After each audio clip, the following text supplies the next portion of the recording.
Bom, nessa noite eu gostaria de propor um estudo um pouquinho diferente, se não no que a gente vai passar, mas no método, né? Talvez você já tenha se perguntado, e para muitas pessoas isso é um ponto de dúvida.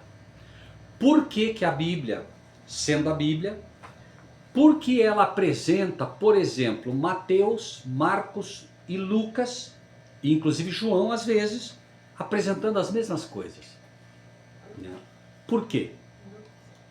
De repente você diria assim, mas espera aí, afinal de contas, todos os profetas anteriores, Elias, Zacarias, Sofonias, Jeremias, Ezequiel, qualquer um dos profetas antigos, inclusive Daniel, não repetiram o que aconteceu. Você vai ver que eles tinham uma história, ninguém repetia, não é?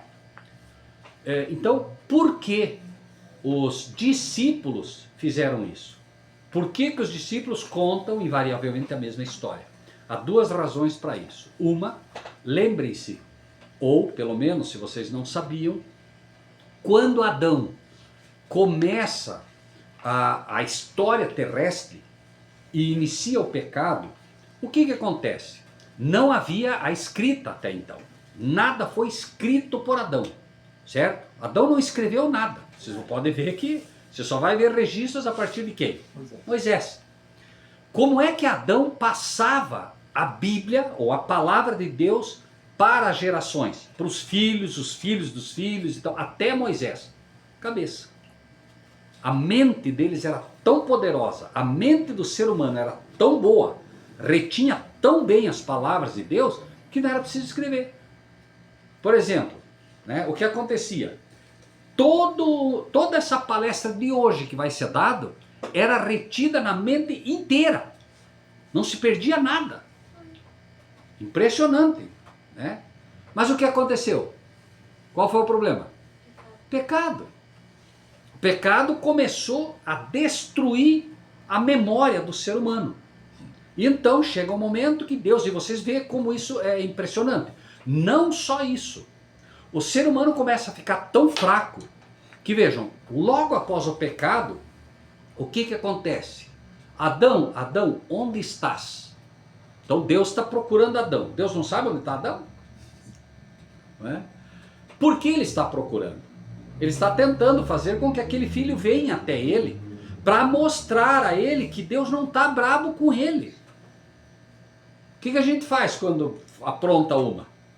Né? Você é pequenininho, apronta, o que que se procura fazer? Meio que se esconder, né? Porque se o pai souber, vai dar problema aqui, ou a mãe souber. Então, Adão se esconde imaginando que Deus está bravo com ele. Deus não está bravo. E a gente mesmo às vezes lê Gênesis imaginando que Deus está lá com, né, com uma cinta na mão, ou alguma coisa na mão, onde é que você está, onde é que... Não. Deus está querendo apenas, né, fazer com que agora aquela ruptura que houve, aquela separação que houve, né, ocorra novamente com uma união. Ele quer unir novamente o filho com ele. Por isso, onde está? Mas o que acontece? Ouvi a tua voz no jardim e me escondi, porque estava nu. Então, veja só, Adão, já no começo da história terrestre, da nossa história, porque Adão é o nosso pai, por assim dizer, já no começo, o ser humano não pode mais ver a Deus. Não pode ver, certo? Me escondi. Por quê? Porque eu estava nu, não quero ver. Medo. Passa o tempo, nós chegamos em Moisés. E curiosamente Moisés começa a relatar. Por quê? Lá no Sinai é dada a lei. Moisés, fala tu conosco e te ouviremos. E não fale Deus conosco para que não morramos. No início da nossa história, nós lá representados em Adão não podemos ver. Passa o tempo, não dá mais nem para ouvir. O que é isso? Degradação humana. Não posso ver e daqui a pouco não quero mais nem ouvir. Por quê? Os ouvidos agora também estão extremamente fracos. Deus fala, na Bíblia faz um comparativo interessante. Vocês sabem a que compara a Bíblia com a voz de Deus? Trovão. Imagina um trovão daqueles quando, né? E nem imaginem que um trovão desse representa verdadeiramente a voz de Deus. Ele é apenas uma representação simbólica. Porque a voz de Deus, eu não tenho dúvida que se Deus agora estivesse aqui na porta e falasse, só falasse, oi, explodia todos os nossos tímpanos. Onde está o problema então? No ser humano. O ser humano ficou muito fraco. Para que a gente tenha outra ideia disso, a Bíblia diz que a glória da criatura não pode sobrepujar a glória do seu Criador. Então pare para pensar um pouquinho.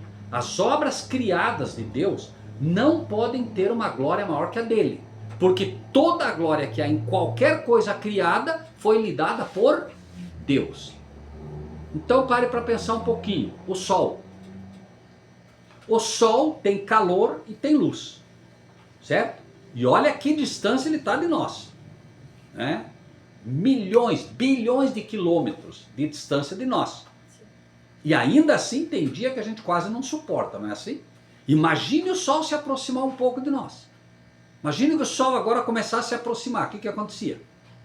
Nós morreríamos pela luz, porque né, a luz ia ser tão forte que ia queimar nossas córneas. E que mais? Calor. E eu pergunto a vocês acreditam na Bíblia? Se Deus diz que a glória de uma obra criada não sobrepuja a glória dele, quando será que dele não emana mais luz e calor?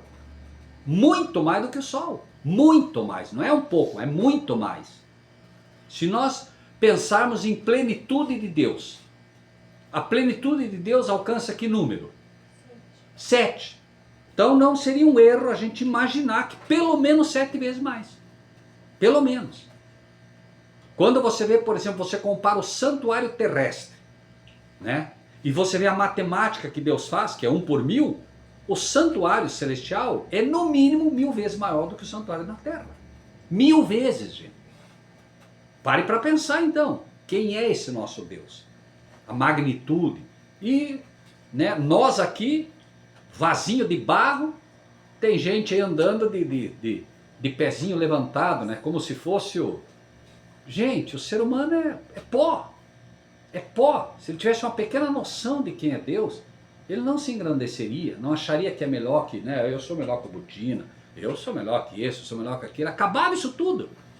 Imagine você dizendo, não, eu sou melhor que esse aqui, aí vem um anjo só do teu lado, assim, 4,5 metros de altura. Como é que é mesmo a conversa? Não falo mais. Imagine, né? Então, né, para mostrar apenas isso. Então, o ser humano, agora, ele perde a capacidade, inclusive, de ouvir. Não quero mais ouvir. E passa mais ainda o tempo, é só dar uma olhada no que acontece hoje. Nós acreditamos na Bíblia. Quanto tempo viveu Adão? Matusalém? Vamos por pouco, em 960 anos. Quantos nós vivemos? Então nós perdemos, veja bem, vamos colocar 960 anos como 100%. Quanto é 10% de 960? 96. Nós perdemos no mínimo 90% da capacidade de vida, de resistência. Será que nós não perdemos isso tudo também na visão, no olfato? Vocês acham realmente que a obra-prima da criação, que é o ser humano, teria um olfato menor do que um cão? Será? Eu não acredito. Eu não acredito. O ser humano saiu à imagem do nosso Criador. Semelhança do nosso Criador. Então eu não tenho dúvida, se um cachorro consegue cheirar uma... Eu acho, é impressionante isso. Nós temos a cadelinha da Débora, a Mel, ela tem uma bolinha e ela acha que aquela bolinha é a coisa mais linda do mundo, né? Então todo mundo que vai lá em casa, ela quer mostrar que ela tem uma bolinha. É impressionante. Impressionante. Eu digo, cadê a bolinha? Não importa onde está.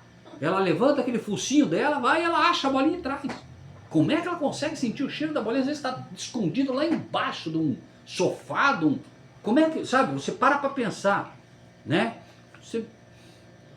A gente tem dificuldade, ela consegue, quer dizer, imagine nós então, a capacidade que o ser humano não tinha.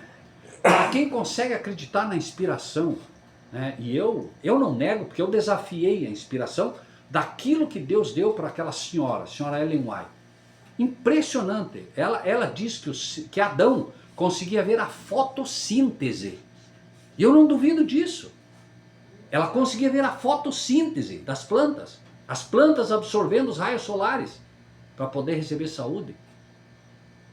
E eu não duvido, porque a Bíblia fala de alguém, um profeta, que ele diz: verão a terra ao longe. A gente pensa que longe é daqui 10 metros. Veja, falando do povo redimido, do povo de Deus, quando estiver no céu, verão a terra ao longe. Para pensar. Capacidade de enxergar a terra. Nós olhamos para cima, vemos só um azulado aí, mas porque a nossa cabeça, nossa mente, nossos olhos agora estão muito fracos. Mas quando formos redimidos, quando nos alimentando da árvore da vida, né, nós vamos olhar os outros mundos. Você vai estar aqui e vai olhar outros mundos. Por quê? Capacidade. Deus deu essa capacidade. Você acha que Deus realmente tampou isso tudo aqui? Está tampado por causa do pecado. Deus teve que fazer isso, né, por nosso bem. Então, inclusive isso ensina algumas lições para a gente também fantásticas, né? Esqueça essa história de extraterrestre, gente. Deus não permitiu que nenhum ser fora do nosso planeta chegue até aqui, a não ser os anjos de Deus, os anjos caídos, né? Cristo, obviamente, e fim de assunto. O próprio Pai está, por assim dizer, impedido de vir nos ver. Imagina a dor desse Pai. Por que ele está impedido de nos ver? Por quê? Claro. Imagine Deus dizendo assim: agora eu vou lá participar do estudo com eles. Nós morremos tudo carbonizado. Imagina a dor desse Pai, a saudade que ele tem. A Bíblia diz que Deus é amor. Você já amou uma pessoa profundamente e essa pessoa disse: ó, chega. Um filho que diz para o pai: eu não quero mais te ver, ou para a mãe, se afasta. Olha a dor, a gente como ser humano já sofre. Imagina esse pai. É só você pensar. Jesus no Getsêmani suou gotas de sangue. Por quê? Por que ele suou gotas de sangue? Não tinha ninguém machucando ele. Ou tinha? Tinha alguém chicoteando ele ali? Nada. Veja, ele foi chicoteado, saiu sangue dele, mas ele não suou gotas de sangue ali. Na cruz foi extremamente dolorido, mas não suou gotas de sangue. Onde ele suou gotas de sangue? No Getsêmani. Por quê? O pai se afastando dele. Ele precisava pisar o lagar sozinho. Por isso ele diz, né? Pai, se possível, passa de mim esse cálice. A dor que ele sentiu na cruz e nas chicotadas todas que ele levou, não sei quem assistiu o filme A Paixão de Cristo, se olha aquilo lá, chega a dar um negócio ruim. Não foi nada perto do que ele passou no Getsêmani. Porque no Getsêmani foi a dor da alma, de um coração partido. A dor, né, quando você ama e aquela pessoa. E o pai teve que se afastar. Lembrem-se, ele pisou o lagar sozinho. Nem o pai não acompanhou ele. Imagine a dor. Por quê? Os pecados foram colocados todos sobre ele. E o nosso Deus é fogo consumidor de pecado. Ele teve que se afastar do filho, porque o filho estava com todo o combustível sobre ele. E Deus é fogo consumidor. A gente às vezes não faz uma leitura, né, mais clara, né, desse amor fantástico de Deus. Então o que acontece? Né? Todo esse preâmbulo para a gente entender que chega um momento que a nossa capacidade retentiva é tão pequena, mas tão pequena, que Deus tem que repetir. E agora os discípulos vão repetir para ver se a gente aprende. E aí nessa noite eu queria fazer um exercício com vocês um pouquinho diferente. Então eu gostaria que alguém, quem queira colaborar, né, abra Mateus 17, 9 a 21. Mateus 17, 9 a 21. Outra pessoa que vai ajudar a ler, tá? Bom, Célia, vamos fazer assim, posso? Então a Célia fica com Mateus 17, 9 a 21. Eduardo, pode nos ajudar? Pode ser? Eduardo fica com Marcos 9, 9 a 29. Tá? E Laércio, pode ser? Lucas 9, 27 a 45. O que é que nós vamos fazer hoje? Deus é tão bom que o que é que ele faz? Ele vai repetir. Só que Deus não repete por nada. Deus não repete por nada. Quando Deus repete algo, ele vai inserir novas informações. Entende? Então, por exemplo, é como se disséssemos assim: aconteceu um acidente aqui na frente, nós estamos todos aqui, o Eduardo viu o acidente, a Célia viu o acidente e a Melody viram o acidente. Os três viram. A Célia vai contar o acidente. A Célia vai focar, veja, a inspiração fez isso. Todos viram o mesmo acidente, vão contar o mesmo acidente. Algumas coisas eles vão contar iguais. Por exemplo, o Eduardo vai dizer, olha, né, eu estava lá, veio um carro vermelho lá de cima, um branco lá de baixo, um atravessou a preferencial e bateu. Começa assim. A Célia começa assim também, olha, veio um carro de lá, ela já não diz a cor, né? Mas veio um carro da direita, outro carro veio da esquerda, bateram no centro e tal, e a Melody também. Ela, quem sabe, diria, ó, veio um carro da Visconde de Guarapuava e o outro estava atravessando qual que é aquela... Cuiabá, certo? Atravessou, pegou, entende? Então ela vai falar da rua, você vai falar da cor do carro e ela vai falar do acidente do modo geral. E durante o percurso da narrativa de vocês, você vai agregar informações que ela não vai agregar, entende? Ela vai colocar outras informações e ela vai colocar informações que você não põe, e assim você tem o todo, entende? Isso e é o que nós vamos ver hoje, né? Então, vou começar a ler e aqui, né, eu vou pedindo e vocês vão ver que fantástico, tá? Então, começamos com Mateus, é o Eduardo, né? Ah, perdão, é Célia. Mateus 17, 9. 17, 9.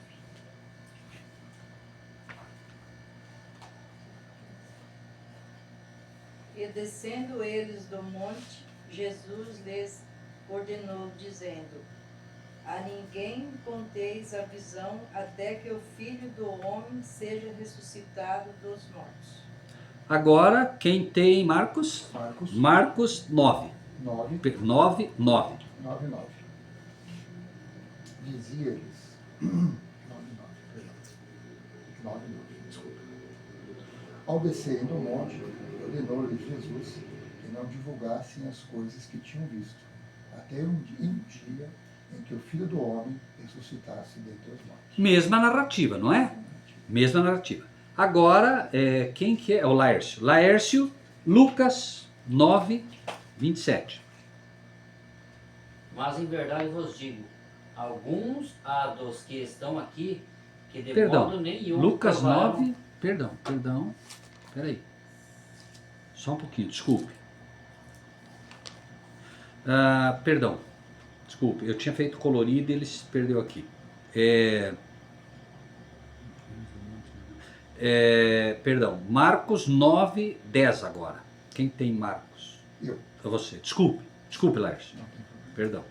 Eles guardaram a recomendação, perguntando uns aos outros que seriam ressuscitar dentre os mortos. Ok, então veja bem.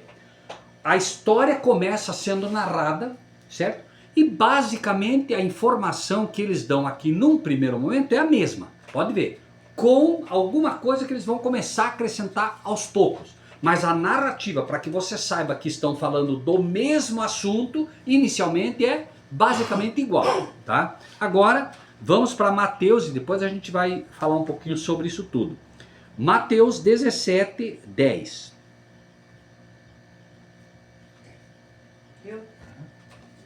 E os seus discípulos o interrogaram, dizendo: por que dizem então os escribas que eles venham primeiro?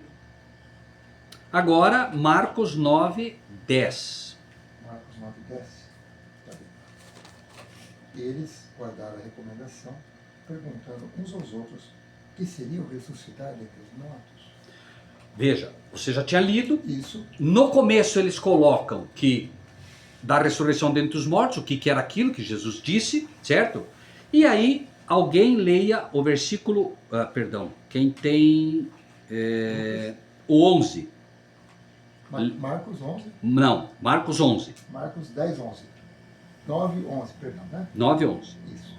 E interrogaram-no, dizendo: por que dizem os escribas ser necessário que Elias venha primeiro? Então veja, a narrativa começa assim. Tá? O que aconteceu ali? Descem do monte, Jesus ordena dizendo para ninguém conteis a visão. Que visão? A visão qual era? A visão era a visão que eles tiveram no monte, com Elias, com Moisés. Jesus, por que Jesus pediu que não contasse isso? Era uma coisa específica para os discípulos. Eles não iam acreditar. Veja, os fariseus já não acreditavam e diziam, esses caras são malucos. Elias e Moisés no monte, onde é que se viu? Hoje, se você fala isso em igrejas, eles têm problema para acreditar. Existem igrejas que defendem que isso foi uma visão. Dizem que não foi real. Só que se você presta atenção no texto, você vai ver que o texto, né, inclusive diz assim, ó, né, os seus discípulos o interrogaram dizendo, por que dizem então os escribas que é necessário que Elias venha primeiro? Por que eles perguntaram isso? Perguntaram porque estavam se lembrando da visão. E Jesus havia dito que não era para falar, mas entre eles, imagina, um evento daquela natureza. Tanto que Pedro ficou tão feliz com a visão que viu, que ele disse, Senhor, é bom estar aqui. Né? O Senhor quer que a gente faça uma cabana para Elias e uma para Moisés? Claro, imagina você poder ver Elias e Moisés. Era real. Se fosse uma visão, será que Pedro ia dizer, vamos fazer uma cabana? Claro que não. Uma tenda, né? Uma tenda, cabana, né? Então, né? Agora, aí eles dizem, ó, por que dizem os escribas que é necessário que Elias venha primeiro? Versículo 11 agora de Mateus 17. E Jesus respondendo disse-lhes, em verdade Elias virá primeiro e restaurará todas as coisas. Então veja bem, dois detalhes aqui. Jesus respondendo disse, em verdade Elias virá. Virá é futuro, certo? E restaurará todas as coisas. Ok, isso quem disse, né, inspirado, foi Mateus. Mas vamos ver, por exemplo, um outro agregado agora para nós, interessante. Quem está com Marcos 9, 12 agora.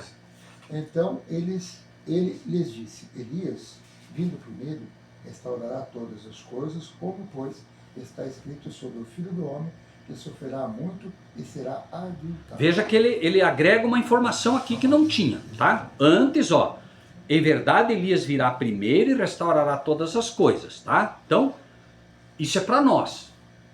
Quem é que vem primeiro e vai restaurar todas as coisas?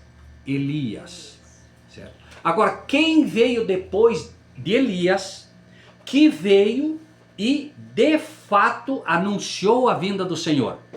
João Batista, certo? Então ele diz, Elias vem primeiro, né, e restaurará todas as coisas. Antes que Jesus venha, o evangelho tem que ser restaurado. Por quê? É só olhar a bagunça que está aí, certo? Cada igreja ensina uma coisa. Olha a confusão que está. Então antes, nós somos chamados para ser os Elias modernos e restaurar todas as coisas. E eu lhes pergunto, dá para restaurar alguma coisa hoje estando dentro de uma igreja? Não. Por que não?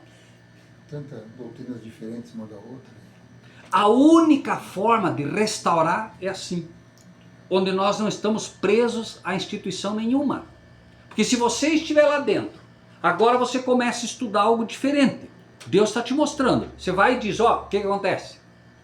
Ou você é um fanático, ou você é um fundamentalista, ou você é um maluco. Por quê? Porque a liderança não vai deixar você apresentar algo novo. Não vai. Jamais. Por quê? Porque eles têm aquilo que é chamado de quê? Corpo de doutrinas. Então eles têm um corpo de doutrinas e é aquilo ali. Certo? Aí vem o problema. Agora, aqui você é livre. Quando eu digo aqui, é pessoas como nós, que estão se reunindo no Brasil e no mundo assim. Não querem saber de placa de igreja. Por quê? Tem raiva de igreja? Não. Simplesmente nós queremos ser livres. E esse é o movimento que Deus está chamando para restaurar tudo. Por quê? Bíblia, meu amigo. Ah, mas eu acho não. O que está escrito? Entende? Pode ver. E aí, são poucos. Mas esses são os Elias. Porque é preciso restaurar todas as coisas. Não é um pouco. Todas. E como nós sabemos que isso é necessário? Os 144 mil não tem engano na sua boca, não é nem mentira, engano. Então, para restaurar todas as coisas, tem que tirar tudo que é engano. Porque senão, como é que você vai fazer parte dos 144 mil? Se tiver engano, você não faz parte. E o sujeito que é enganado não é, por assim dizer, culpado. Não é. Ué, se eu chegar para o Butina amanhã e dizer assim, Butina, o Butina diz assim, Rogério, você comprou um carro, comprei. Quanto você pagou? Eu digo para ele, paguei 200 mil. Um exemplo hipotético. Eu estou enganando ele. Ele tem culpa? Não tem. Mas se ele estiver enganado em relação ao Evangelho, não vai fazer parte dos 144 mil. Por quê? Ele não tem culpa. Mas ele teve a oportunidade de saber o que era verdade, ou não? Teve ou não teve? A Bíblia não estava aí à disposição dele. Ele preferiu a igreja. Ele preferiu o pastor da igreja. Quando ele tinha à sua disposição o verdadeiro pastor, que é quem? Cristo. Outra coisa. Deus reina sobre um trono dividido? Não. Quem é que deve se assentar no trono como cabeça da igreja? Amém? Se eu coloco alguém como presidente da igreja, o que eu estou fazendo? Eu estou tirando ele do trono. É simples. Qual dos discípulos era o presidente da igreja? Tinha um? Não. A igreja católica diz que tinha. Não disse? Assim. Mas tinha? Não. Não. Jesus foi taxativo. Pedro, tu és Pedro. pedrinha. E sobre esta rocha edificarei a minha igreja. Será que a igreja podia ser edificada sobre um homem pecador? Pedro foi fantástico como discípulo, mas pecou. Inclusive traiu Cristo. 3 vezes. Ali foi traição. Essa negação foi traição. Só que, claro, graças ao bom Deus, que Jesus, quando falou, ele escutou. Coisa que Judas não fez. Jesus disse, quando o galo cantar, até que o galo cante, você vai me negar 3 vezes. O que aconteceu com Pedro quando ele estava lá negando? A 3ª vez que ele nega, o galo canta. O que aconteceu com ele? Olhou para Jesus. Amém. Claro. Ele olha para Jesus. E quando ele olha para Jesus, se ele tivesse olhado para mim, eu ia... Falei para você? Não te falei?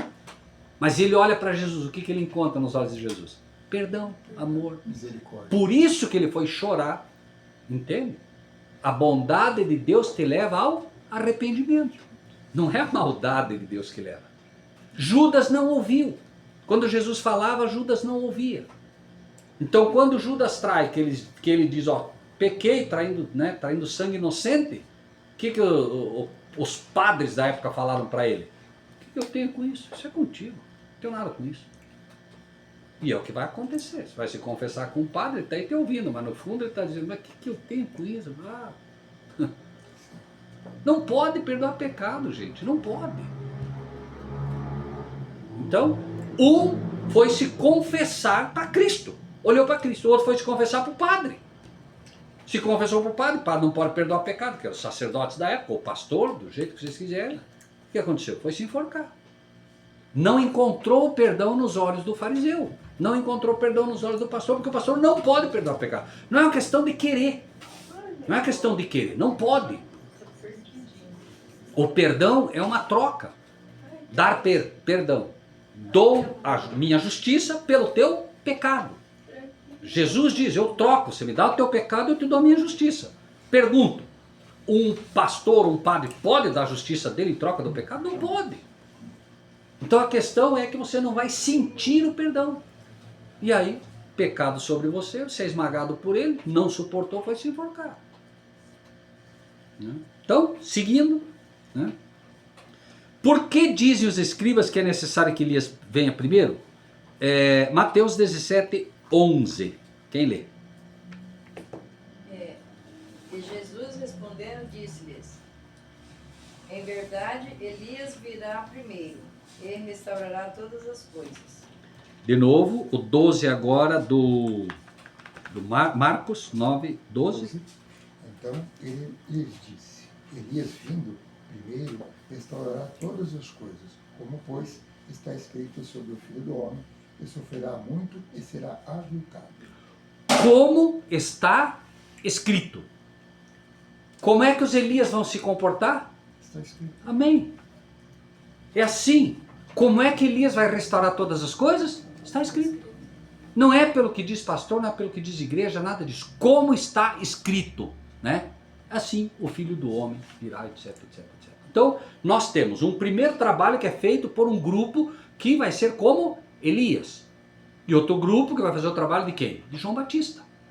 Ambos com o mesmo espírito, como nós vamos ver. Que mesmo espírito? Espírito de Cristo. Preparando um povo. Se Elias começa a restaurar todas as coisas, por que está restaurando tudo? Para limpar o santuário da alma. E João Batista, tendo o trabalho inicial de Elias, prepara o santuário da alma para receber quem? Jesus. Elias são os 144 mil ou é uma pessoa? Elias representa os 144 mil. Entende? É Apocalipse 11, né? A gente pode estudar outra hora isso melhor, né? Com os detalhes e tal, né? Então, Elias representa os 144 mil e Moisés representa os que vão passar pela sepultura. Por isso, vocês vão lembrar que Jesus, quando estava ali, ele disse o seguinte, as últimas palavras, vamos ler, fica mais fácil, né? Quem está com Mateus? Eu. Perdão, Mateus, então Mateus 16, 28, foram as últimas palavras antes de iniciar o que estamos estudando. Olha o que disse ali. 16, 28? Isso, 16, 28.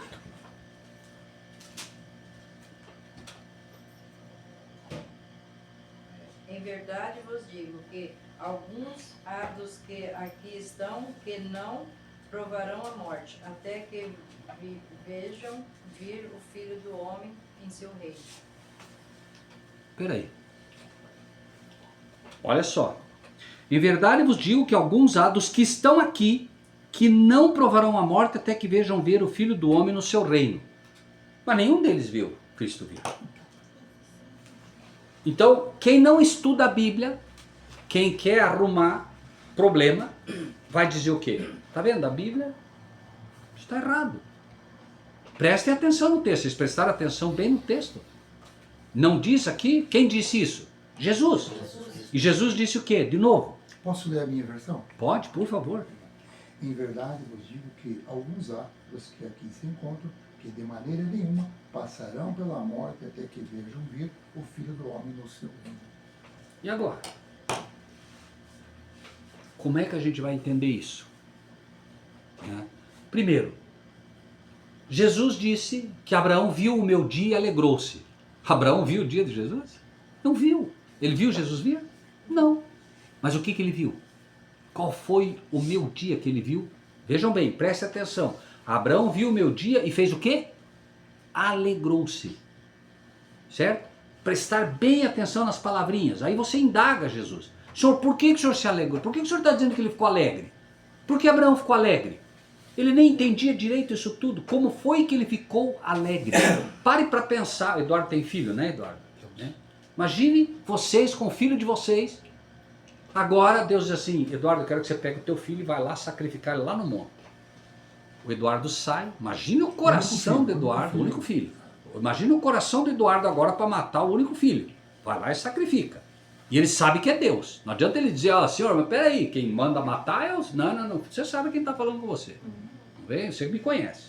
Né? Então, Deus conhece os dele e a Bíblia diz, né, minhas ovelhas ouvem a minha voz. Se é ovelha, eu sei que é o Senhor falando. Né?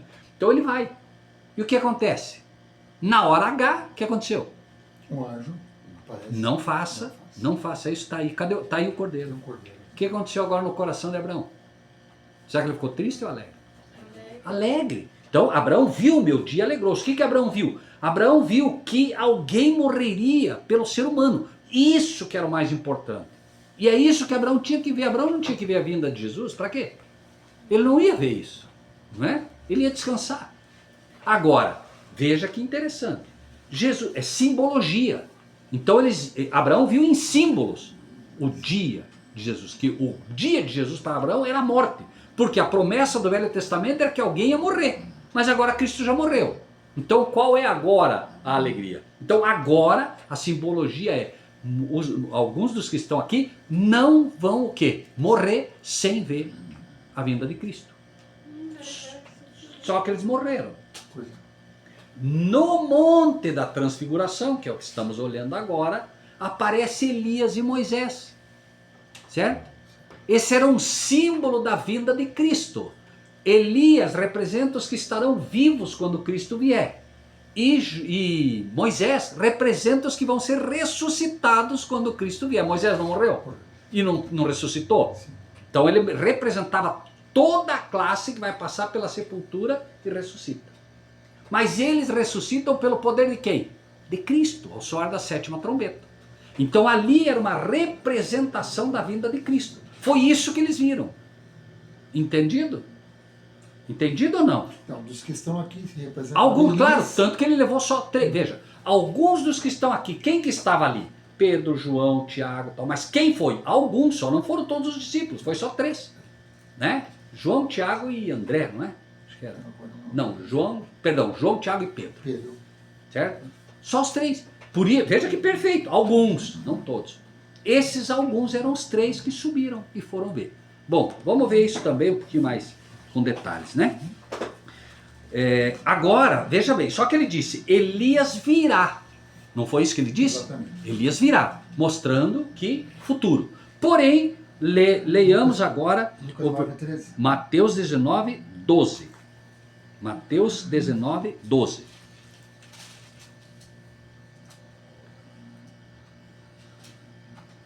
Perdão, desculpe. Mateus 17, perdão, gente. Perdão. É que é um estudo que pela primeira vez eu montei, daí eu estou um pouquinho... 12. 17, 12, perdão. 12. Mas digo-vos que Elias já veio, e não o conheceram, mas fizeram-lhe tudo o que quiseram. Assim farão eles também padecer o Filho do Homem. Então veja, ele disse que Elias viria, mas agora ele diz que Elias já veio. Por que Elias já veio? Porque ele estava falando agora de quem? Veja que diz aqui, ó. Elias morreu? Sim, não. Elias Não. Foi levado vivo. E diz aqui, ó, Elias já veio, não o conheceram, mas não o conheceram. Então, peraí, Elias já veio. Por que eles dizem que Elias tem que vir? Elias já veio. Veja, ele estava linkando com alguém que veio e eles não conheceram. E ele faz a simbologia com Elias. Por quê? Leiam o versículo 13 agora. Versículo 13. Depois a gente volta no Mateus 17, 13. Então entenderam os discípulos que lhes falará de João Batista. De quem ele estava falando? João Batista. João Batista.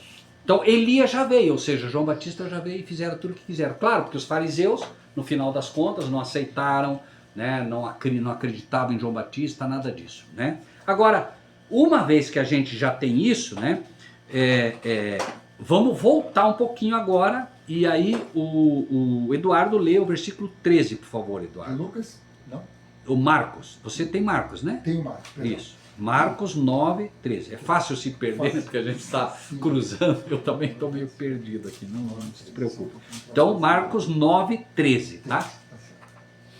Eu, porém, vos digo que Elias já veio e fizeram com ele tudo o que quiseram, como a seu respeito está escrito. Veja que agora é a mesma coisa, mas ele agrega mais uma informaçãozinha. Está escrito. Como dele está escrito. De novo. Né? Por quê? Claro, novamente, está escrito. Esse é o ponto-chave para nós. Para nós, vale o que está escrito. Então, ele está mostrando, olha, está escrito que ele vive. Então, isso ensina para a gente uma outra coisa. A Bíblia, Eclesiastes 1:9, nada de novo debaixo do sol. O que foi, isso é o que há de ser. Agora, prestem atenção sempre nas palavrinhas. Eu sempre vou insistir com vocês, porque esse é o estudo que faz a diferença para todos nós. Né? Nada de novo. É isso que está escrito? Só? Não, o que está escrito? Nada de novo? Abaixo do sol. Abaixo do sol. Por que abaixo do sol? Por que não acima do sol? Por quê? Porque só repete aqui.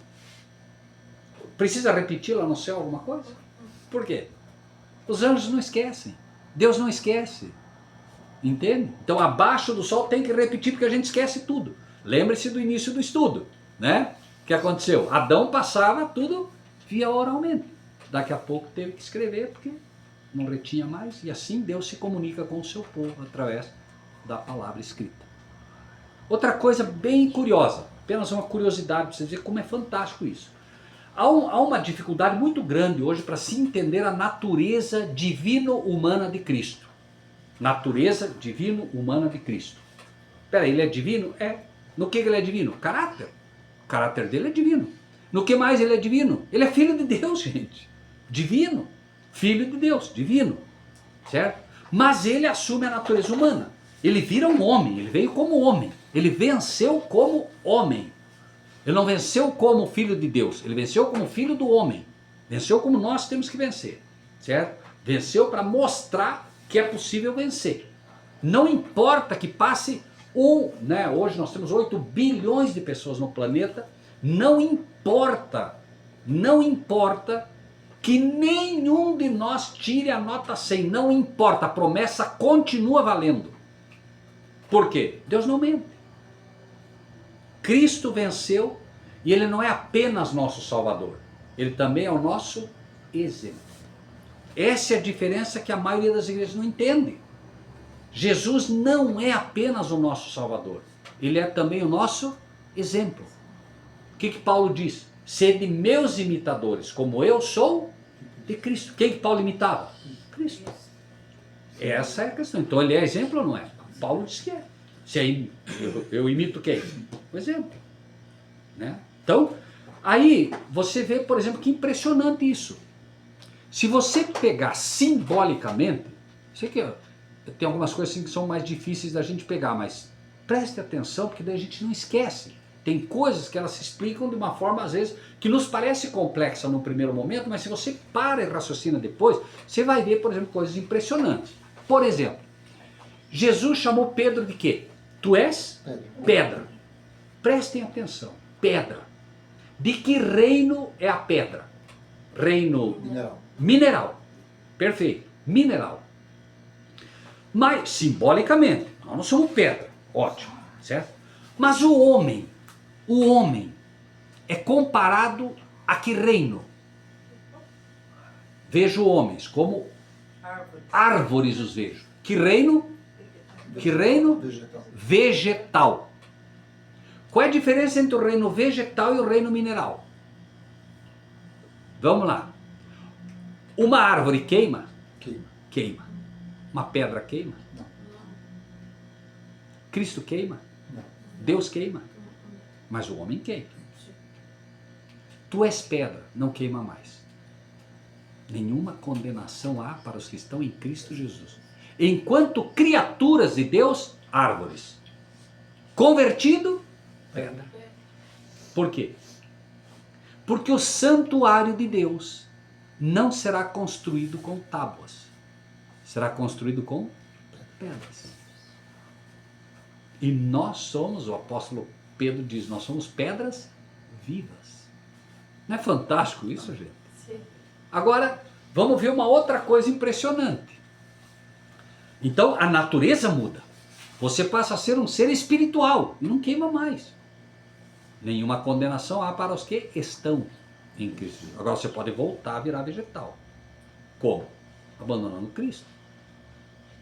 Agora, vamos lá. A árvore precisa de quê para viver? Da onde vem a árvore? Da rocha. Não era Cristo a rocha eterna que alimentava o seu povo? Então o vegetal precisa se alimentar do que é? Mineral. O tempo todo. Pode ver o tempo todo, o comparativo de Deus é perfeito. E aí, olha só. Adão, num primeiro momento, no princípio era o verbo. Vejam bem, João 1:1. No princípio era o verbo, no princípio era a palavra. Adão se comunicava apenas pela palavra.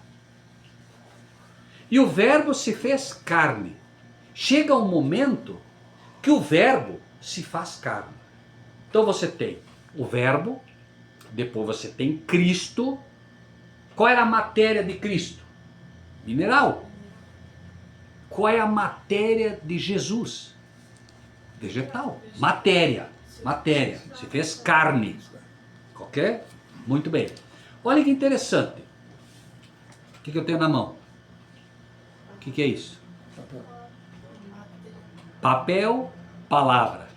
Certo? Natureza, matéria. Terrena, vegetal. Da onde vem o papel? Mas onde está o poder da Bíblia? Espiritual. Espiritual. Então aqui eu não tenho algo divino e humano, sim ou não? Sim. Sim. Matéria humana, vegetal. Mas, o que tem de divino nela? Espiritual. Ah, o espiritual. A inspiração é de quem? De Deus. De quem são essas palavras? Do Pai, de Deus. Mas estão revestidas de papel. Cristo, primeiro é verbo, oral. Em um momento, eles começam a escrever em quê? Papel. Não. Em quê? Papilo, né? Couro. Antes disso, na pedra. Onde foi que Deus escreveu? Isso, sim. Pedra. Primeiro pedra. Tá, Depois vira o papiro, que já era do quê? Do vegetal. Veja, olha que interessante. Você tem o verbo, que é Cristo, num primeiro momento só verbo. Depois você tem no mineral, na pedra, e depois você tem no vegetal. Foi exatamente o que aconteceu com Cristo. E foi exatamente o que aconteceu com a palavra. Não é impressionante? Eu não sei se eu que estou ficando... É extraordinário. Eu acho tão impressionante, é extraordinário. Porque a única coisa que você pode comparar hoje para tentar entender essa natureza de Jesus é na palavra, não tem outra. Você vai comparar Jesus com o quê? Eu já ouvi gente me dizer assim, não, é que nem um ovo. Porque a trindade, casca, gema e clara. Por favor, gente, peraí. Isso é um escárnio contra o nosso Deus. Que é isso? Entendimento, conhecimento absurdo. Não tem, sabe? Então, veja, vamos comparar então com o que podemos, com o que Deus nos autoriza, com a palavra. Né? A palavra não é Cristo? E a palavra não é a Bíblia? Pronto. Por que vamos inventar coisa? Não é? Agora, quando você vê, imagine um Deus pensando em nós, entende? E conduzir a história dessa maneira, rapaz. Para pensar, Eduardo, que fantástico. Né? Passo a passo, Deus dizendo, não vai ser assim. E o diabo fazendo de tudo para que não aconteça. Não vou deixar, não, vamos ver.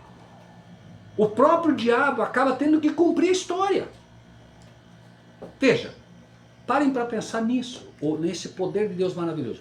A única coisa que o diabo não podia fazer com Cristo aos 33 anos era matá-lo. Por quê? Ora, se ele estendesse a vida de Cristo e não o matasse com 33 anos, ele tinha mais tempo para tentá-lo. Não é? Ele teria muito mais tempo. Não é que ele fosse vencer, mas ele teria... Mas o que aconteceu? Ele perdeu o domínio, não se controlou. Perdeu o domínio próprio. Porque o domínio próprio é um dom de Deus. Você se afasta de Deus, você perde o domínio. Não falo por mal. Quanta gente que fuma aí gostaria de parar de fumar? Consegue? Não consegue, porque não tem domínio próprio. Eu sou prova viva disso. Eu fumava, eu queria fazer aposta com todo mundo. Vamos apostar para ver se... Não adianta, perdia, não parava. Até o dia que eu disse, pai, é o seguinte, se o senhor me ama, o senhor tem que tirar o cigarro da minha vida, eu vou morrer. Eu vou morrer, o senhor sabe que eu vou morrer. Não posso fumar, eu vou morrer. Eu não sei se eu contei essa história para vocês. Eu fumava e não conseguia parar. Eu trabalhava da sexta à noite, eu ia parar domingo à noite. Não parava de trabalhar, café e cigarro. Comia, parava para comer um pouco e... Loucura. Que organismo que aguenta isso? Ainda mais eu, que fui internado no hospital, sofri. Não tenho como um organismo suportar isso. E eu estava desse jeito, mas eu não conseguia dormir. Eu estou lá deitado, estava deitado, não conseguia dormir, levantei e fui fumar um cigarro. Fumei até a metade, fiquei bravo comigo mesmo, com o cigarro, com todo mundo. Amassei o cigarro, joguei no lixo, não vou mais. Peguei a carteira de cigarro brabo, botei embaixo da torneira, molhei tudo, amassei tudo, joguei no lixo. Claro, já estava com insônia, não conseguia dormir, ainda fui fumar. Eu não conseguia dormir por causa do cigarro, nicotina, alcatrão e tal.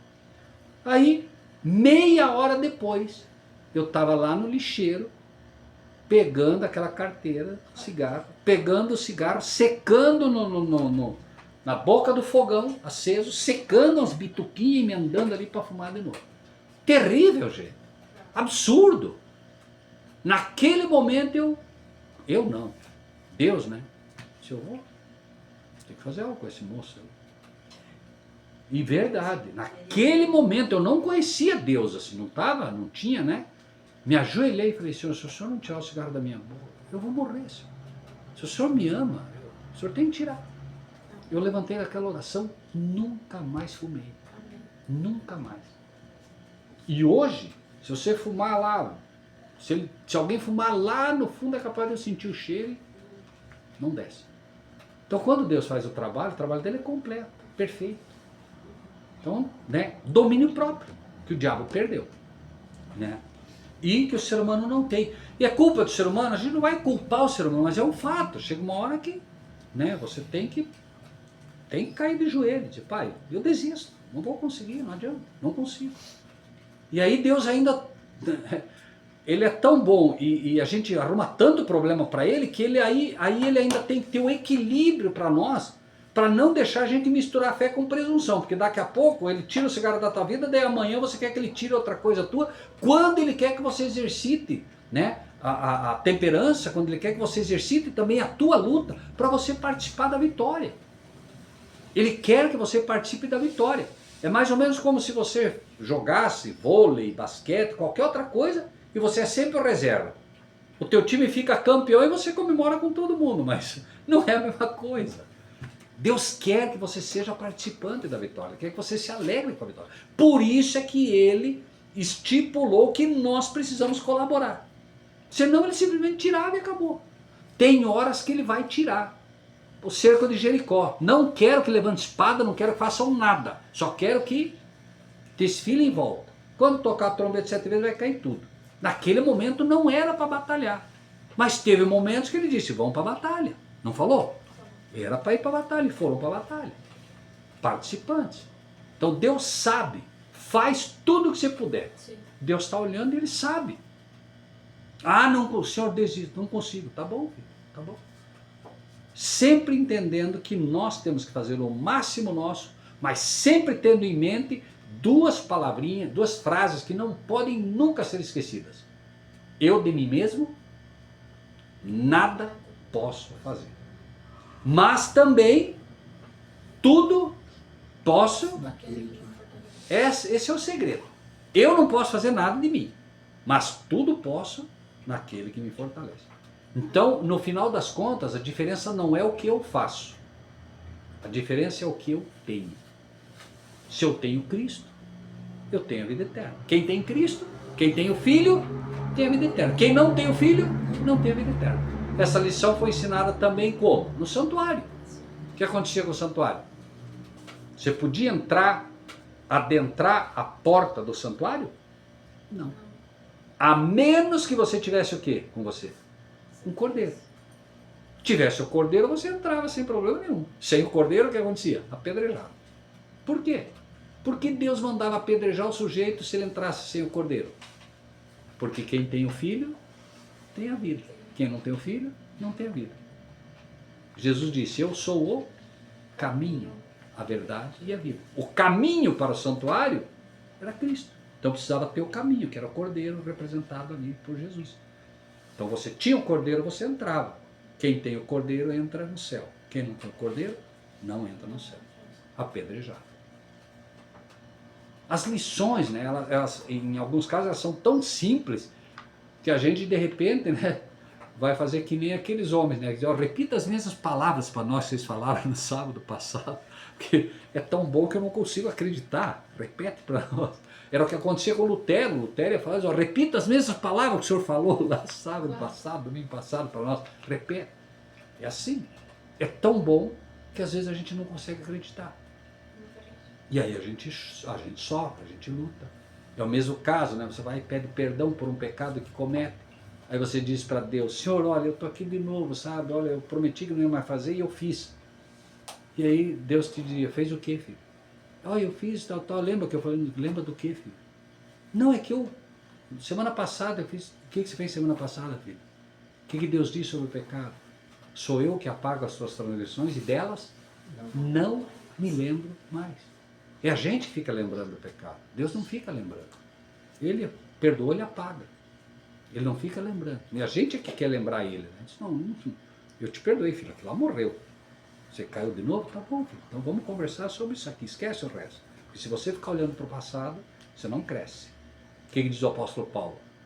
Esquecendo as coisas que para trás ficam, sigo rumo à perfeição que me está proposta. Então olha para frente, não olha para trás. Esse é o caminho. Né? Quando eu olho para frente, eu olho para a cruz. Né? Agora, se eu ficar olhando para trás, eu não vou achar nada de bom na minha vida. A não ser o que Cristo fez. E aí tem outra frase que parece contrária, mas não é. Nada temos a temer do futuro, desde que não nos esqueçamos como Deus tem nos conduzido no passado.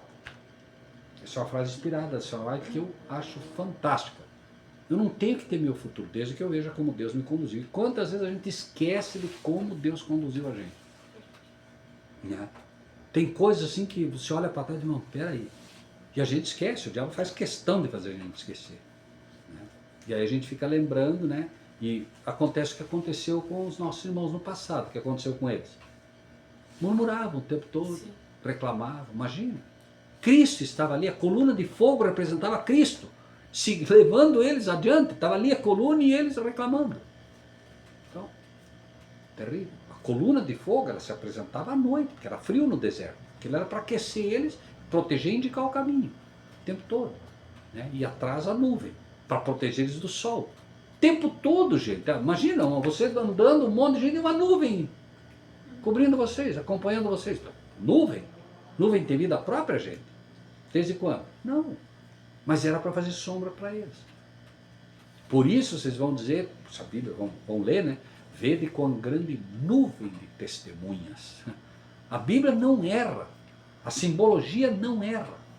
Lá, a nuvem era uma testemunha de Jesus, do Cristo.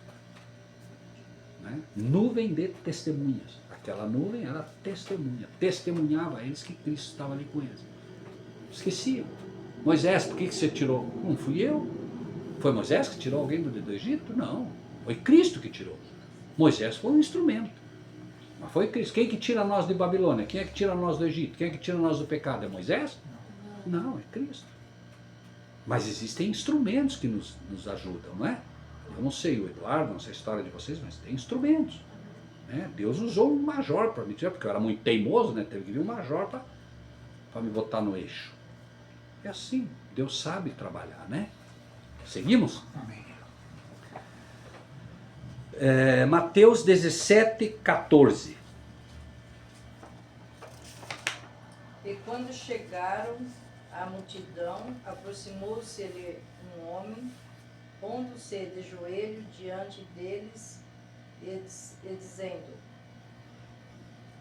Senhor, tem misericórdia de meu filho, que é lunático e sofre muito, pois muitas vezes cai no fogo e muitas vezes na água. Mais um.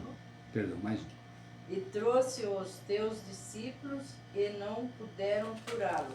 Olha só. E agora a gente vai tentar seguir a linha aqui, tá?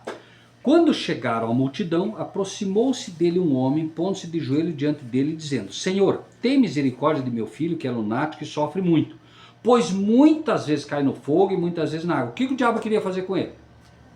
Matá-lo. E trouxe aos teus discípulos e não puderam curá-lo. Vejam, prestem atenção. Jesus manda os discípulos, certo? Quando mandou eles, o que aconteceu quando eles voltaram? Voltaram alegres, por quê?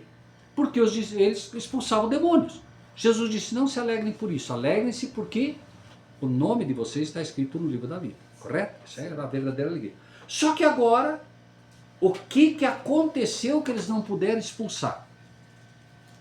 Né? O tempo todo, as pessoas hoje, né, que se dizem cristãs, e várias igrejas dizem que expulsam demônios o tempo todo. Não é? Você vai na igreja, ó, vem expulsão de demônio, tudo é... Mas Jesus deixou claro aqui, imagine, será que os homens de hoje são melhores que os discípulos? E o que aconteceu? Jesus mostra, né, o grande problema. Tá? Eduardo, pode ler para nós 9, 14 e 15. Marcos, né? Uhum. 9:14. Jesus, porém, vendo isto, indignou-se e disse-lhes: Deixai vir a mim os pequeninos, não os embaraceis, porque dos tais é o reino de Deus. Em verdade vos digo, quem não receber o reino de Deus como uma criança, de maneira nenhuma entrará nele. Eu estou perdido de novo? Porque Marcos 9, eu acho que não seria, né? 9, 14 e 15, é Foi isso? esse mesmo. Não. Não, não é. Quando eles se aproximaram dos discípulos, viram Isso. Agora numerosa sim. multidão ao redor Isso. e que os escribas discutiam com eles. E logo toda a multidão, Peguei ele ao 10, ver sem problema. Jesus, tomado de surpresa, correu para ele e o saudava. Veja que aqui é agregado algo. Ó. Quando se aproximou dos discípulos, viu ao redor deles grande multidão e alguns escribas que disputavam com eles. E logo toda a multidão vendo ficou espantada e correndo para ele só. Olha que interessante, tá? Então, o que aconteceu ali? Por que havia essa disputa agora? Os fariseus acreditavam nos milagres de Jesus? Não. Acusavam Jesus o tempo todo de expulsar os demônios pelo poder de Beelzebul. Os discípulos vão e começam a expulsar um monte de demônio. Mas chega agora um demônio que eles não conseguem. E o pai vem e fala: olha, eu levei para os discípulos, não puderam. Para os fariseus foi a festa. Ah, tá vendo? Aí ó, os mentirosos aí. Aí ó, cadê? Cadê os que expulsam o demônio aí? Tá vendo? Ó? Então essa era a disputa. Certo? Consegue entender? Essa era a disputa. Por quê? Chegaram e acusaram. Os discípulos não puderam. E agora os fariseus começam a criar o problema. E a multidão agora começa a pender para o lado dos fariseus. Que é o que sempre acontecia. Quem foi que primeiro gritou crucificam? Os fariseus. Foi o Sinédrio que condenou. E o povo foi atrás. O povo vai atrás de quem hoje? Dos pastores, dos padres, não é assim? A história se repete. Só que aí o que acontece? Vamos seguir? Mateus 17, 38 e 39. Mateus 17, 38 e 39.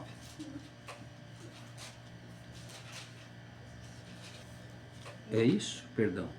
Desculpa, gente. Não, perdão. Lucas 9, 38 e 39. É que estava colorido aqui, aí a gente fica bem perdido. Perdão, Lucas 9, 38 e 39. Eu estou tentando seguir a Bíblia e eu vou ficar só com a Bíblia, que eu não me perco. Disse-lhe João: Mestre, vimos o Lucas.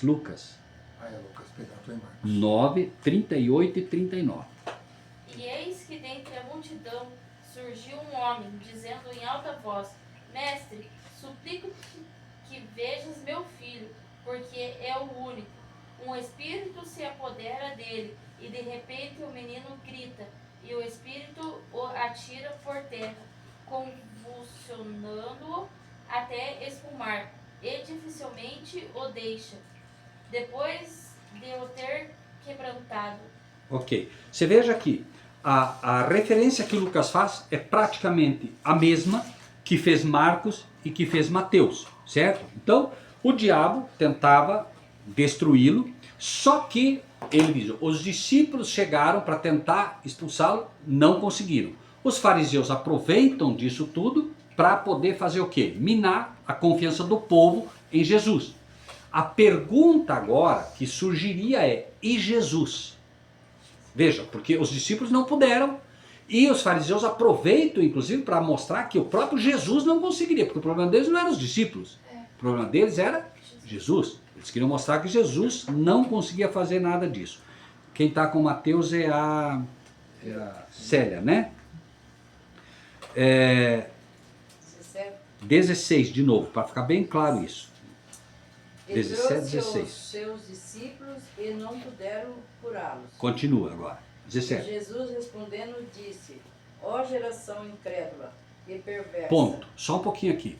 Por que Jesus disse isso? Por quê?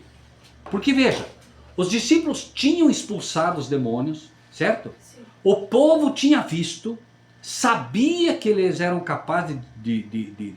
Agora, Onde estava o problema dos discípulos nesse caso?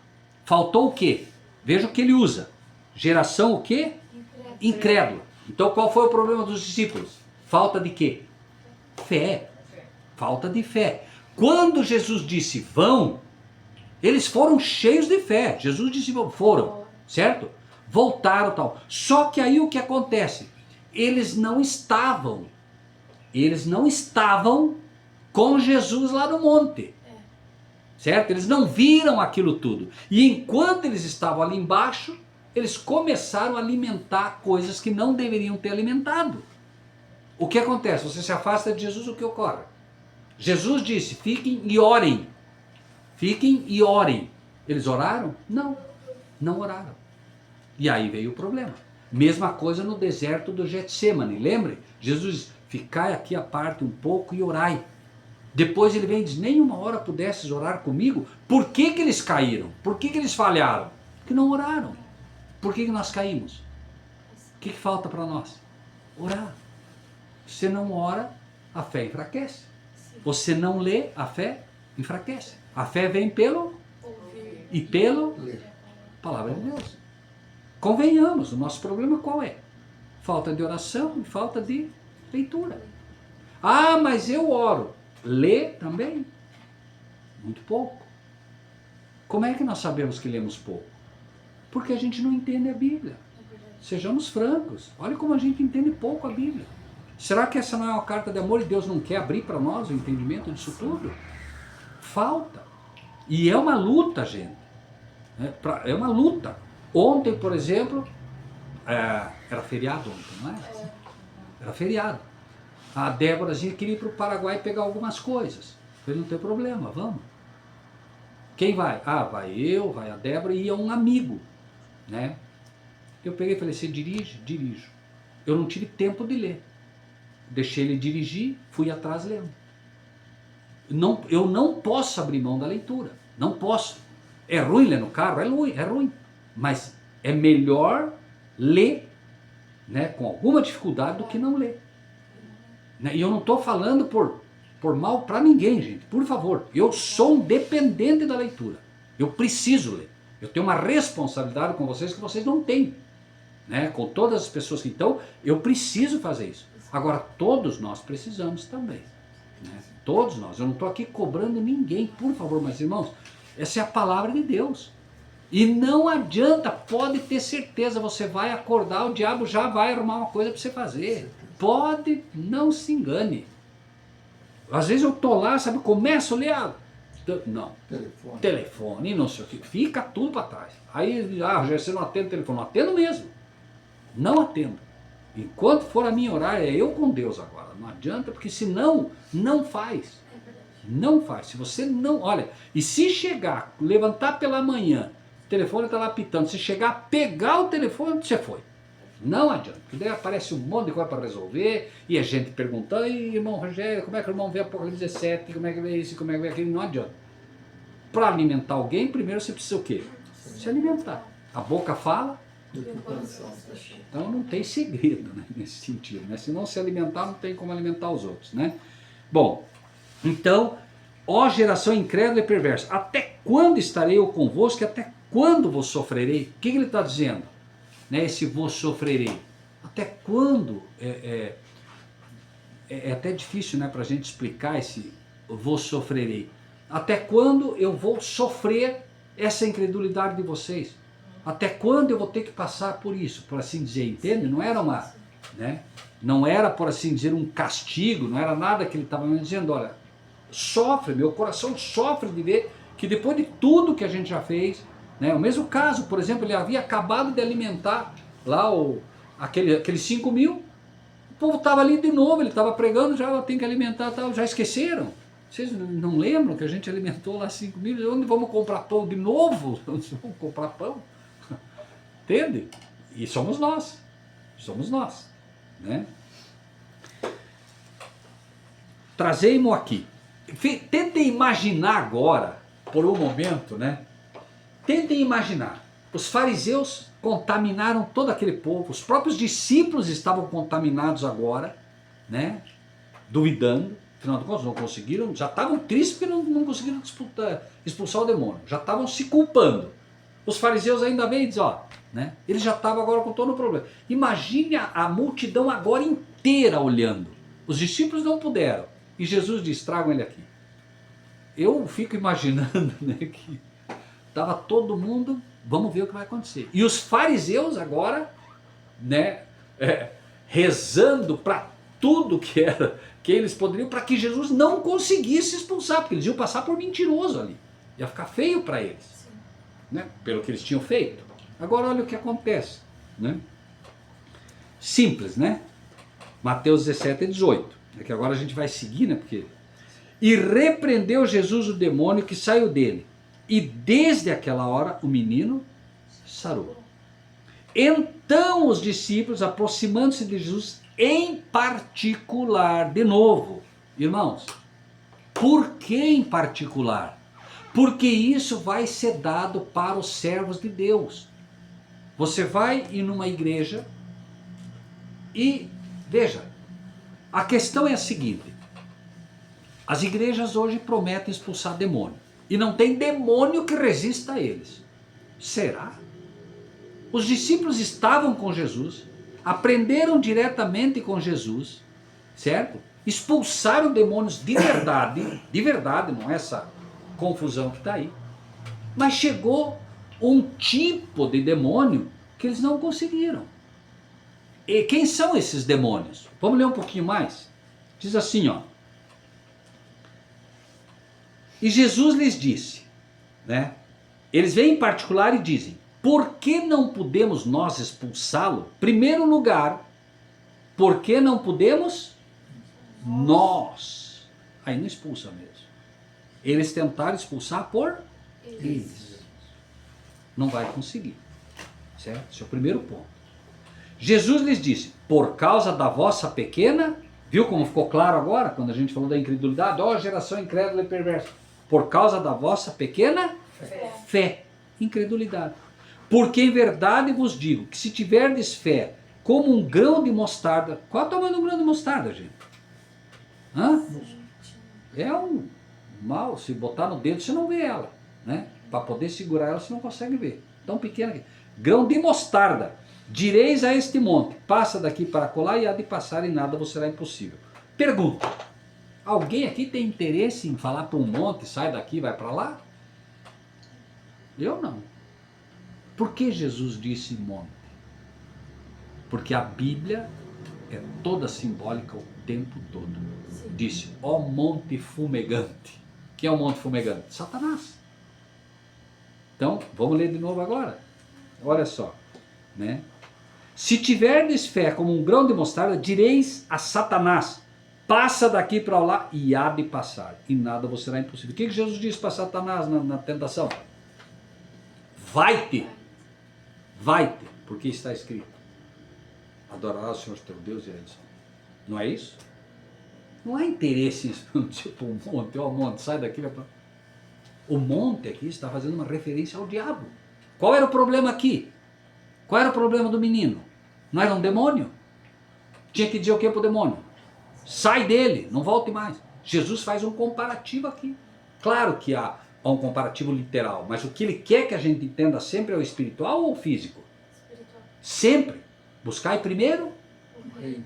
depois o resto vos será acrescentado. Sempre, tudo que Jesus fez, não fique com o físico. Procure o entendimento espiritual. Peraí, senhor, por que o senhor disse monte?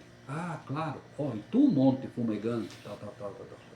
Tu que andavas em meias pedras afogueadas. Qual é o grande monte? O grande monte de Daniel.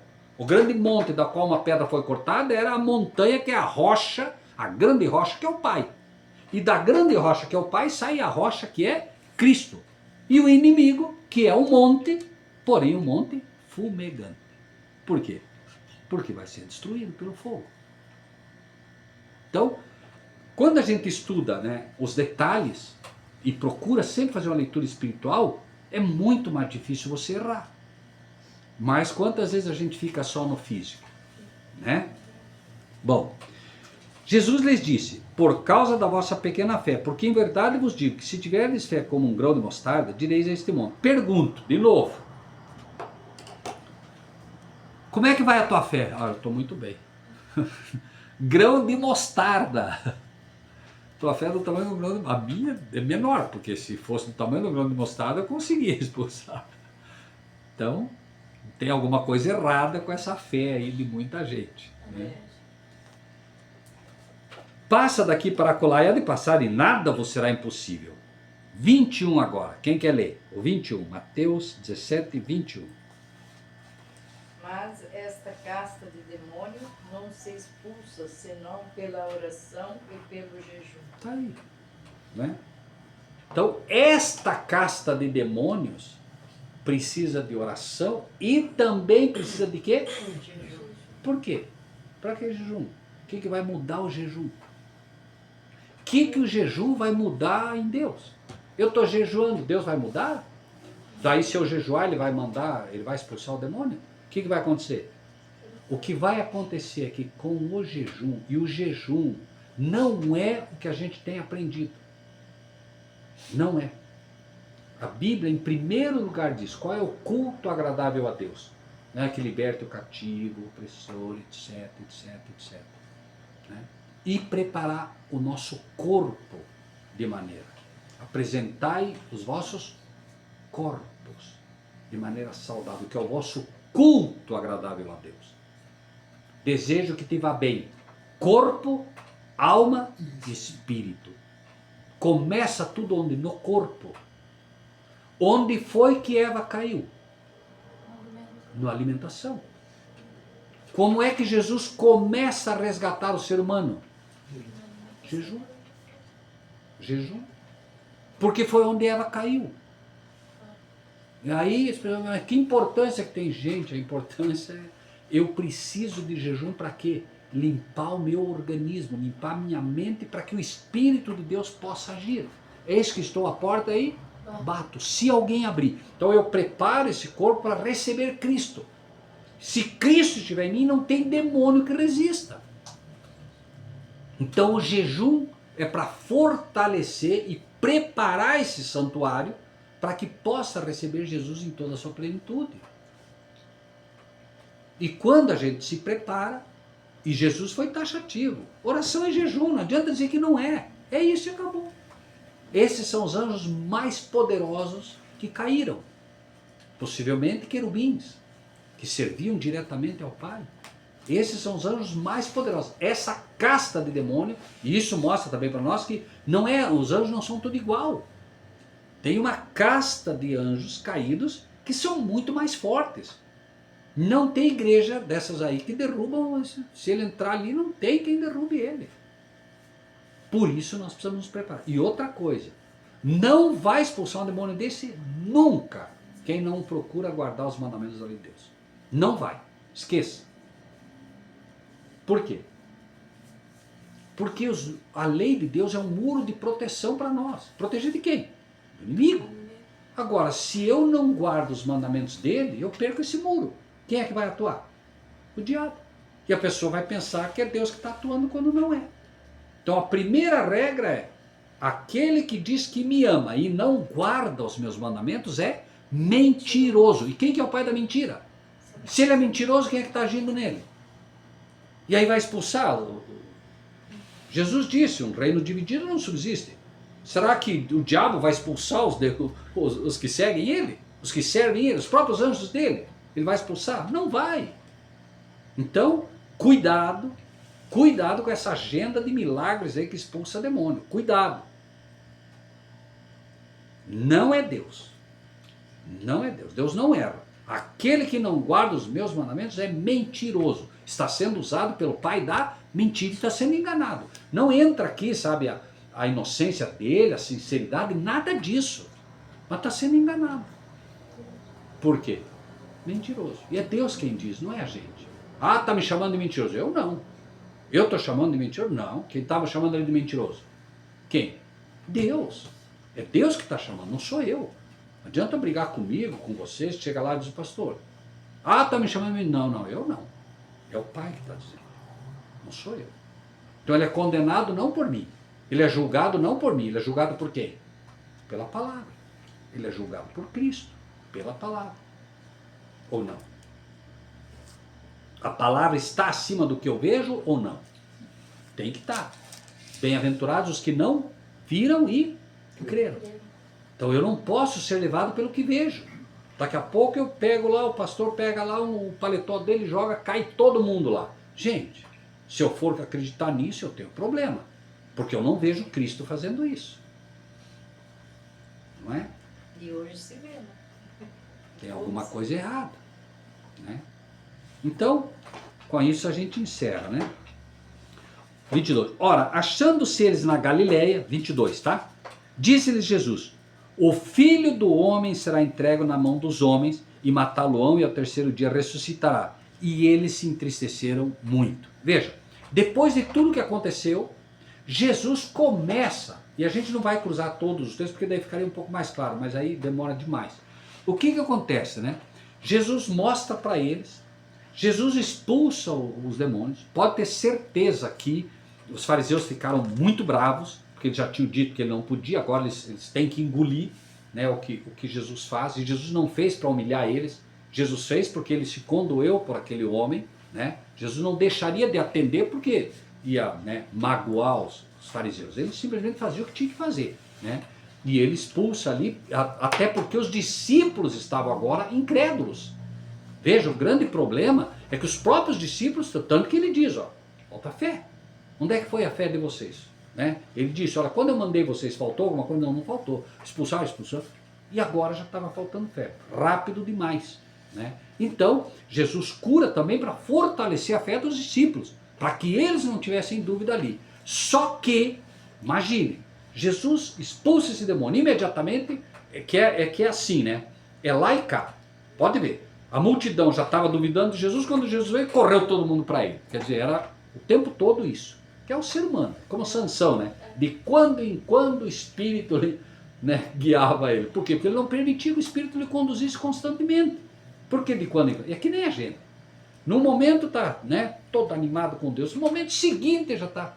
Vamos botar um exemplo bem simples, né? Você tem uma moto, a tua moto está na garagem, né? Você vai dormir faceiro com a tua moto nova, tal. No dia seguinte você vai lá na garagem roubar a tua moto. Onde é que vai a tua alegria? Então, o ser humano é isso. Ele o tempo todo ele é levado ou por financeiro, ou por cultura, ou por sentimento, ou por, né?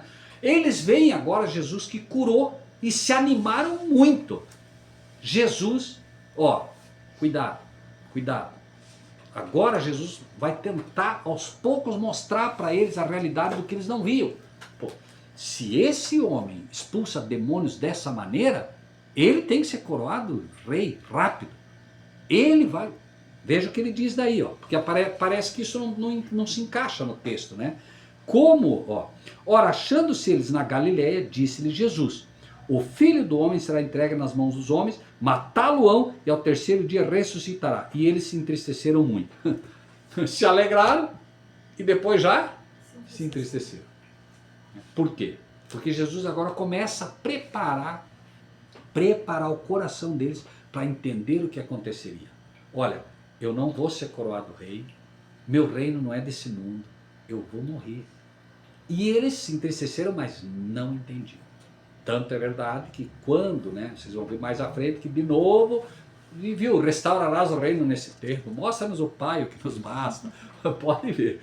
Não haviam entendido ainda. Sim. Somos nós. É a mesma coisa. A gente ainda não entendeu, né, que de fato Jesus o tempo todo está tentando nos mostrar que o reino de Deus não é comida, não é bebida, não é a gente o tempo todo com a luta. Todos nós, todos. Eu estou junto nesse pacote todo, todos nós, sem exceção. E aí, Jesus está tentando mostrar para a gente também o seguinte, né, que é, infelizmente, um grande erro que se comete demais hoje. Ah, eu vou para a igreja, teologia da prosperidade, a empresa vai ter tudo bem, vai ter... Não, vai ser luta. Jesus estava mostrando, olha, o Filho do Homem vai ser crucificado e vocês vão seguir meus passos. Vão seguir meus passos. A hora que vocês me aceitarem, vocês vão ter problemas, os pastores vão odiar vocês, as pessoas vão começar a perseguir vocês, não vai pensar que vai virar um mar de flores, porque não vai. né? Vocês vão perder dinheiro, vocês vão ter que abrir mão de coisas. Vai ser assim. Quem quiser, tome a sua cruz e me siga. Jesus não diz, olha, a hora que você me aceitar vai ser um mar de rosas, né? Vai ganhar dinheiro, acabou o problema. Não, vai ter problema para tomar a cruz e seguir. Por isso ele disse, né, que quando ele ensina, né, que eis aquele homem que edificou a casa na rocha. Edificar na rocha é edificar em Cristo mesmo, que vem o problema. Expulsarão vocês das sinagogas. Vem mesmo a hora em que aqueles que vão os matar cuidarão estar fazendo um serviço a Deus. Para imaginar a pessoa, né, começar agora a te perseguir achando realmente que está fazendo um serviço para Deus. Problema. Então, acima de tudo, né, para gente que tem procurado buscar a palavra o tempo todo, não vamos esquecer do seguinte, né? Jesus fez uma promessa, né? Eu sou o caminho, a verdade e a vida. Então nós temos o caminho, né? Vocês sabem o caminho. Não, Senhor, mostra-nos o caminho. Vocês sabem. Que caminho? O caminho sou eu. Então, nós temos o caminho, nós temos a verdade e nós temos a vida. Se acreditamos. Não é que nós teremos a vida. Nós temos. É isso que Cristo quer que a gente entenda. Você não vai ter a vida eterna. Você já tem. Você já tem. Você pode perder, mas você já tem. Não é para um dia eu vou ter. A vida eterna, inclusive para os 144 mil, já começou. Não é? Se, por exemplo, Cristo vier daqui 5 anos, um exemplo hipotético, e nós estivermos todos vivos, a vida eterna para nós já começou. Ou não? Né? Amém? Vamos orar?